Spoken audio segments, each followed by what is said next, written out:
हम लोग इस टेस्ट पेपर में जो अंकगणित है उसके जो एमसीक्यू सवाल है उसको हल करेंगे। देखिए 1 नंबर सवाल, ये सवाल 2 बार आया है इस टेस्ट पेपर में। एक गांव की वर्तमान जनसंख्या P एवं प्रतिवर्ष जनसंख्या वृद्धि दर 2R% होने से n वर्ष बाद जनसंख्या होगी। अच्छा, हम लोग देखिए यहाँ पे जो भी यहाँ पे हम लोग करेंगे एमसीक्यू, उसमें देखिएगा हम आपको टिक मार्क देना है, करके नहीं दिखाना है। इसलिए आप शॉर्ट ट्रिक अगर याद रख सकेंगे तो कोई दिक्कत नहीं है। तो शॉर्ट ट्रिक करने याद रखने से ज़्यादा सुविधा होगी आपका। देखिए हम लोग जो चक्रवृद्धि मिश्र धन का सूत्र हम लोग क्या जानते हैं, P+1+R/100 पावर हो गया n, है ना। अब यहाँ पे देखिए जनसंख्या, वर्तमान जनसंख्या क्या है, P है, तो यहाँ पे देखिए P लिख दीजिए। प्रति वर्ष जनसंख्या वृद्धि दर 2R% है और n वर्ष, समय भी n है। जब भी ये 2 रहेगा ना तो इसको 100 को भाग कर दीजिएगा 2 से, तो ये कितना होगा, 50 होगा। तो ये हो जाएगा P1+R/50 पावर n। देखिए ये कौन सा ऑप्शन हो रहा है, बी। सीधा आपको ध्यान देना है, ये दोनों तो बराबर है। देखिए P है, n है, और यही जो 2R है, तो बस ये 100 को आपको 2 से भाग करके यहाँ 50 लिख देना है। तो यही इसका ऑप्शन हो जाएगा बी। अब देखिए 1000 रुपया का 3 वर्ष का चक्रवृद्धि मिश्र धन 1331 रुपया होने से वार्षिक ब्याज दर कितनी है। तो ये सवाल आप सीधे आप एक याद रखिएगा, हम करके भी दिखा दे रहे हैं इसको।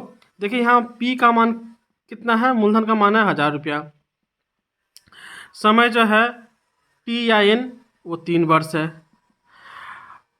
यहाँ पे R का मान निकालना है, और चक्रवृद्धि मिश्र धन जो है, चक्रवृद्धि मिश्र धन जो है वो कितना है, 1331 रुपया। सूत्र क्या होता है, P1+R/100 पावर T इक्वल 1331।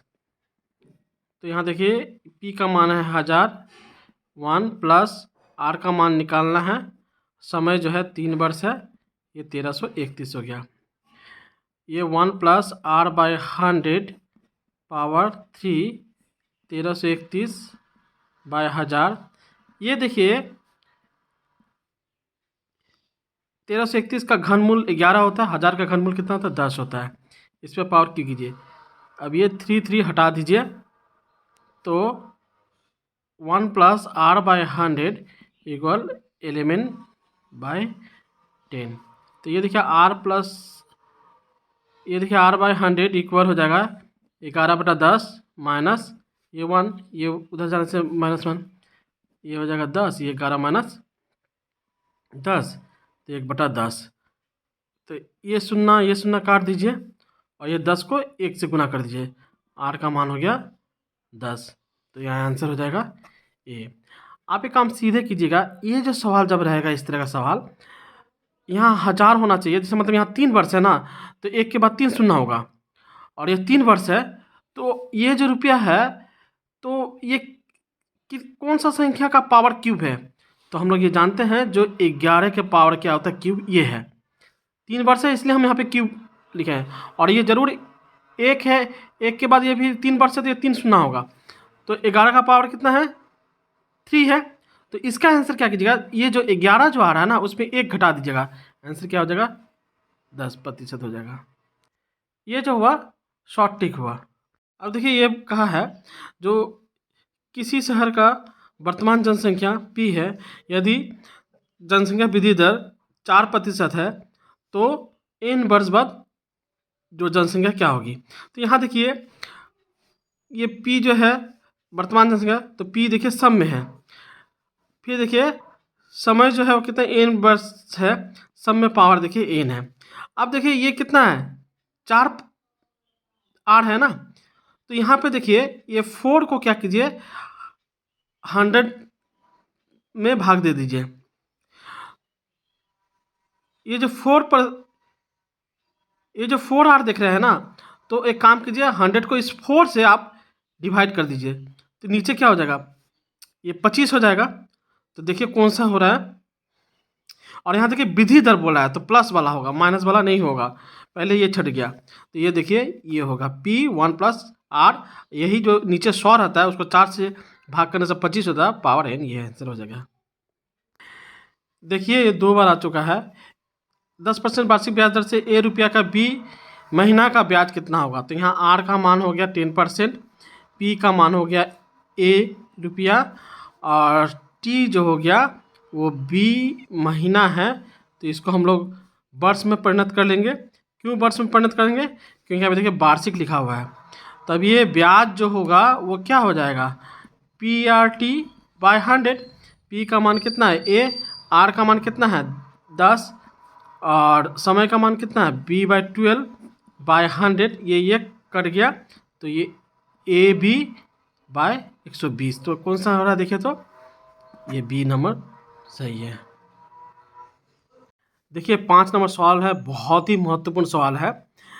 एक ही वार्षिक ब्याज दर से कितने समय में साधारण ब्याज और चक्रवृद्धि ब्याज बराबर होता है? तो याद रखिएगा, एक वर्ष में क्या होता है, साधारण ब्याज जो होता है, चक्रवृद्धि ब्याज, दोनों बराबर होता है, बशर्ते आपको याद रखना पड़ेगा, आपको वार्षिक ब्याज दर एक ही होना पड़ेगा और मूलधन भी एक ही होगा, तभी ये संभव है। अब ये 6 नंबर देखिए, एक व्यक्ति बैंक में 100 रुपया जमा करके 2 वर्ष बाद 121 रुपया चक्रवृद्धि मिश्र धन मिलता है, तो वार्षिक ब्याज दर कितना? इसको देखिए, आप हम आपको बताएं, यहाँ पे 2 लिखा हुआ है ना, तो एक के बाद 2 सुनना है, यहाँ पे मिल गया। अब देखिए ये 2 है, तो ये 121 जो है, जो चक्रवृद्धि मिश्र धन है, तो ये 121 जो है किसका पावर जो होता है, कौन सा संख्या का जो ये स्क्वायर जो होता है वो 121 होता है। तो हमारा क्या जानते हैं 11, तो ये जो 11 आया, अब इस 11 में 1 घटा दीजिए तो कितना होगा 10, तो आंसर हो जाएगा 10। देखिए इस सवाल को मैंने 2 नंबर में भी समझाया है। यहाँ 3 वर्ष है और 1000 रुपया का चक्रवृद्धि मिश्र धन 1331 रुपया है। इसको मैं डिटेल्स में दिखाया हूँ, चाहे तो आप उसको डिटेल्स में भी करिएगा तो एक ही आंसर निकलेगा। लेकिन शॉर्ट ट्रिक जो बताएं वो शॉर्ट ट्रिक जो है ध्यान दीजिएगा, जितना वर्ष समय रहेगा वो एक के बाद उतना सुनना होगा, और जो मिश्रधन रहेगा वो देखेंगे जो किसका पावर, अगर 3 वर्ष है तो पावर क्यू रहेगा, तो कौन सा संख्या का पावर क्यू, ये यहाँ पे 1331 होता है। उसी तरह से यहाँ पे भी देखिए 2 वर्ष है तो एक के बाद 2 सुनना है, और 121 कौन संख्या का पावर 2 होता है तो 11 होता है, उसमें से 1 घटा देंगे तो 10 हो जाएगा। अब देखिए ये जो है किसी मूलधन का, ये 7 नंबर सवाल 2 बार आया है, किसी मूलधन एवं वार्षिक मिश्रधन का अनुपात 25:28 है, तो वार्षिक ब्याज दर कितनी है? तो इसको सीधे काम कीजिए, ये जो है मूलधन हमारा क्या है, यहाँ पे मान लेते हैं 25x है, और मिश्रधन कितना है, मिश्रधन इसको 28x पकड़ना पड़ेगा। मिश्रधन क्या होता है, I मतलब ब्याज प्लस मूलधन प्लस P इक्वल 28x। अब एक काम करते हैं, ये I का मान P होता है, RT/100 होता है, और ये P जो है इसको हम उधर लेके चल जाते हैं, 28x माइनस P। अब देखिए ये P का मान कितना है, यहाँ पे 25x, R निकालना है, समय जो है वार्षिक का है तो 1 वर्ष, ये हो जाएगा 100, ये 28x माइनस P का मान है 25x। अब देखिए ये कट के हो जाएगा 4, और तो XR/4 ये हो गया 3x, x कट गया तो R का मान हो गया 4 और 3 को गुना करेंगे तो 12%। तो यहाँ सीधे आप याद रखिएगा, देखिए 25 रुपया जो है ये मूलधन है, और इसमें क्या मूलधन और ब्याज है, तो मूलधन तो 25 रुपया हो गया, तो ब्याज ना रहा 3 रुपया, तो 25 रुपया मूलधन है तो ब्याज है 3 रुपया, है ना। देखिए 25 रुपया अगर ब्याज है तो हमारा यहाँ देखिए 25 रुपया अगर मूलधन है तो ब्याज हमारा कितना है 3 रुपया, तो यहाँ 100 अगर कीजिएगा तो 100 इसका 4 गुना हुआ तो ये कितना हो जाएगा 12, तो आंसर हो जाएगा 12%। अब देखिए एक मशीन का वर्तमान मूल्य 2p रुपया है एवं प्रतिवर्ष मशीन का मूल्य 2r% कम हो तो 2n वर्ष बाद मशीन का मूल्य कितना होगा। तो यहाँ पे देखिए वर्तमान मूल्य जो होता है वो आगे रहेगा। तो देखिए ये 2p और ये 2p ये दोनों में है। अब देखिए समय कितना है 2n, देखिए ये n है यहाँ 2n, तो इसका मतलब यही होगा आंसर। क्यों होगा, क्योंकि देखिए ये वर्तमान मूल्य जो होता है वो कम हो रहा है, तो कम हो रहा है तो क्या होगा माइनस चिन्ह होगा। देखिए माइनस चिन्ह है और ये देखिए 2r है, तो आप क्या ये 2r है तो हम क्या कहते हैं 100 को क्या कीजिएगा 2 से भाग कर दीजिएगा तो 50, तो यही देखिए हमारा हो जा रहा है। देखिए सवाल, कोई मूलधन 10 वर्ष में 2 गुना होता है तो वार्षिक ब्याज दर कितना होगा। हम लोग जानते हैं यहाँ पे ये p प्लस आई का, देखिए यहाँ पे ये 2 गुना का है तो इसका मतलब याद रखिएगा ये मूलधन का 2 गुना हुआ और वो मिश्र धन होता है। तो मिश्र धन क्या होता है p प्लस आई, मतलब मूलधन प्लस क्या होता है ब्याज, इक्वल क्या हो गया मिश्र धन। यहाँ पे क्या होगा 2p, मूलधन का हमेशा 2 गुना याद रखिएगा। तो यहाँ पे आई इक्वल टू क्या हो जाएगा 2p माइनस p हो जाएगा। तो अब आई का सूत्र क्या था PRT/100 इक्वल क्या हो जाएगा, घट जाएगा तो p होगा। अब मान बैठाइए, यहाँ पे देखिए p कट गया, r का मान निकालना है, t का मान कितना है 10 वर्ष, 10 लिखिए बटा 100 इक्वल 1। अब देखिए शून्य शून्य कट जाएगा तो ये कितना होगा 10, ये 10 को 1 से गुना कीजिएगा तो r का मान कितना हो गया 10, तो आंसर हो जाएगा 10%।